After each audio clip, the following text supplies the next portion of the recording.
Hi, welcome to the first episode of Iconoclasting. I am relaunching this podcast because I wanted to highlight stories of people who are experiencing the world in non-traditional, non-linear pathways, right? And it's really important to me because I've had a really non-traditional, non-linear, unconventional pathway, and especially to get to where I am now. And it's really important to highlight those because a lot of people, especially young people, are coming up and understanding like things are not the same as they were. I grew up thinking, okay, well, you just beat the street, beat the pavement, and turn your resume in and fill out applications, and that's how you get a job. And some of that worked, some of it did, but for a lot of this stuff, that didn't work. And as we progress, and especially as we get into AI, it's more of like, who do you know? What are the problems that you solve? And how can you think in ways that are not easily predictable, I guess is a way to put it. So, a little bit about my story. I grew up in Atlanta, Georgia, in the suburbs of Atlanta, and very kind of typical household. My dad was working, my mom was a stay at home mom until about sixth grade, well, actually, fifth grade or so, when we didn't need her quite as much. Um, and I started seeing my parents both working, and I got a job when I was like 12 babysitting, right? And I loved having my own running around money, or as my grandmother calls it, poke money, right? So a little bit of pocket money. And I started waiting tables when I was 14 at the Lake Altoona on Sundays. And it was really important for me to have that kind of flexibility and that freedom. And I ended up finding like I was working all throughout high school, sometimes two jobs. I'd go in, work like full weekends, and I would also, all throughout college, I worked several jobs. Um, and I put myself through college. It was really important for me to do that.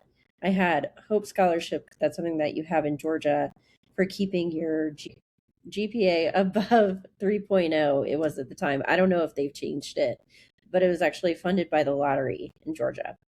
So I had that. I had grants after I hit 24 because I took a little bit of time to get through my undergraduate degree. But it was more important for me to try and find what I really wanted to do, and also try and do college and working full time without burning out too much. Um, so I did that. I never thought I would be able to go to college. So even going to college in a community college fashion or university, which I did both, those were kind of crazy and unexpected because I did not like school in high school. I thought it was kind of useless, but I really enjoyed college. And so I really started to flourish there. And so keeping in fashion with me, I found out that I could move to Ireland to live and work for a little bit. So I went there for 5 months, ended up having a work visa through a program called bunac.org, bunac.org. I think they're still around. And they help students or just graduated, newly graduated students get visas to work and live somewhere else. Great program, highly recommend it. But I did that, and it was, 5 months. I really got to understand, what what it was like to live in a different country, a different community, a different culture, and how to build that for myself. I mean, I'd also done a lot of different like just different jobs working in restaurants and bars. Like I managed a biker bar at the age of 21, right? And that was a crazy experience. And you'll hear in some of these episodes like more about my history and my past, but mainly I'm going to be talking to other people. And all of that to say, like, I never thought I would become a mom. I never thought I would become a wife. I am both of those things now. I love my husband and our little family. I have two amazing kids, and I own my own company, which is also crazy. I never thought I would do that. I thought I was just going to be in corporate America forever, right? And by the time I was laid off by the third time, it just didn't make sense anymore. The stability didn't feel like it was there, especially when you're working in change management. So fast forward to today, I have two great kids, I have a great husband, and I own my own company. And that's something I never thought would happen.